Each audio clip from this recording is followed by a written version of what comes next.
আসসালামু আলাইকুম। আপনাদেরকে ধন্যবাদ, সাংবাদিক ভাইদের সকলকে ধন্যবাদ। গত শুক্রবার রাত 1টার সময় আমি আমার ঘরে ঘুমানো ছিলাম, আমার ছেলে সাইটে ছিল। হঠাৎ করে ঠিক আছে, থানার থেকে অনেক প্রশাসন গেছে ওসি সহকারে। তখন আমার ডাকার পরে আমার আম্মা দরজা খুলতে পারে না, আমি দরজা খুলছি। খোলার পরে আমায় একটা কাগজ নিয়ে বাইরেছি, কয় আপনার থানায় যেতে হবে। আমি বললাম যে কী অপরাধ আমার? কয় অপরাধ না, আপনি থানায় চলেন, তারপর বলবানে। তখন পথে ওনারা আমার নিয়ে এসছে, ঠিক আছে, সুসম্মানে আমার কোনো হ্যান্ডকাপও দেয় নাই। থানায় আসার পরে ওনারা বলছে যে এটা একটু উপরের সমস্যা, উপরের অর্ডার, তো ইনশাল্লাহ আমরা জামিন হয়ে যাবে। এই কথার পরে আমারে গোপালগঞ্জ সদর এসে নিয়ে এসছে থানায়, ওইখান থেকে এইখানে আমার চালান দিচ্ছে। এখন খুবই আমার ভালো লাগছে। আমার 4 জন ছেলে মেয়ে, 2টা কন্যা সন্তান আমার জমক হয়েছে। আমার স্ত্রী সে মারা গেছে। আমি ওনাদেরকে বলছিলাম যে স্যার আমার তো স্ত্রী মারা গেছে। তখন ওসি আমার একটা কথা বলছে যে জামাল ভাই, আমি তদন্ত কইরা আমি আপনার সূক্ষ্ম বিচার যাতে হয় এইটা আমি করব, এই আশ্বাসটা উনি আমাকে দিছিল। আমি এই মামলাটা সম্পূর্ণ মিথ্যা, ভিত্তিহীন। এই মামলাটা আমি প্রত্যাহার চাই। এই মামলাটা যারা সাংবাদিক ভাইরা আছেন আপনার কাছে আমার দাবি, জনগণের কাছে দাবি, আমার কোটালী পাশার গোপালগঞ্জবাসীর কাছে দাবি, এই মামলাটা আমি প্রত্যাহার চাই।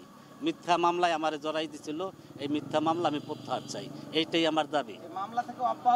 আমি মামলা থেকে সম্পূর্ণ অব্যাহতি চাই।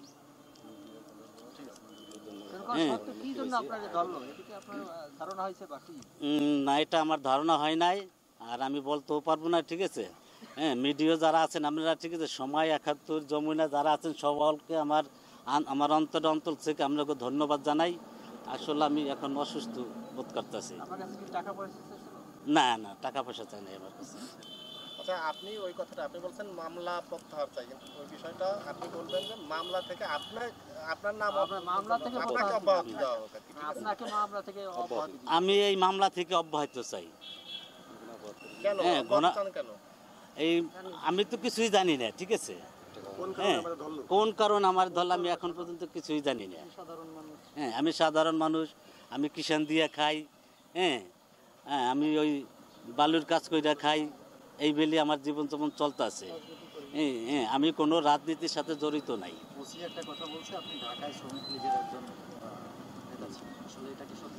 ওসি স্যারে এই ব্যাপারটা নিয়ে 1 ঘন্টা সে তার মোবাইলে সেই করছে, ওটা তো আমি বুঝি না। সে সার্চ দিয়ে ওইটা জানছে, ঠিক আছে। জানার পরে সে আরও কোটালীপাড়ার অনেক সাংবাদিক ভাই ছিল, তাদের কাছে বলছে যে না, জামালের কোথায় কিছু পাওয়া যায় নাই। না, আমি কোনো দলের সাথে জড়িত নাই, রাজনীতির সাথে। না, কখনো আমি ছিলাম না।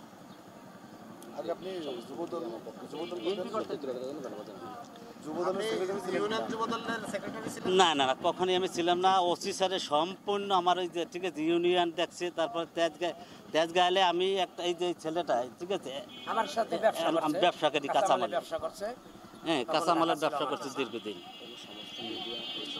দেশে ব্যবসা বাণিজ্য ভালো না, তখন আমার করলে যে মামা আমি একটু ঢাকা যাবো, পরে আমার সাথে কারণ বাজার ব্যবসা করছে। সমস্ত মিডিয়া ভাইদেরকে আমার পক্ষ থেকে আমি ধন্যবাদ জানাই।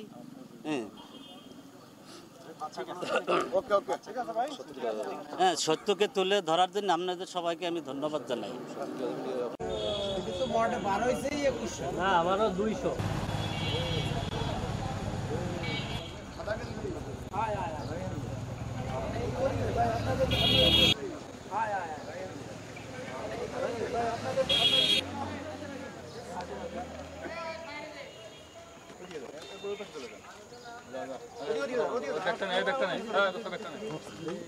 ভাই কি বললাম, ওদিকে যান। ভাই কি বললাম, ওদিকে যান।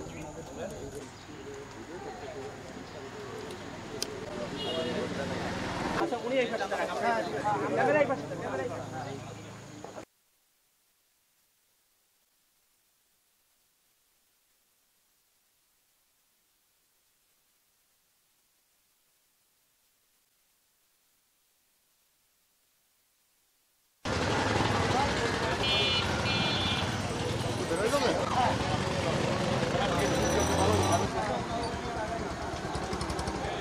পারভেজ ভাই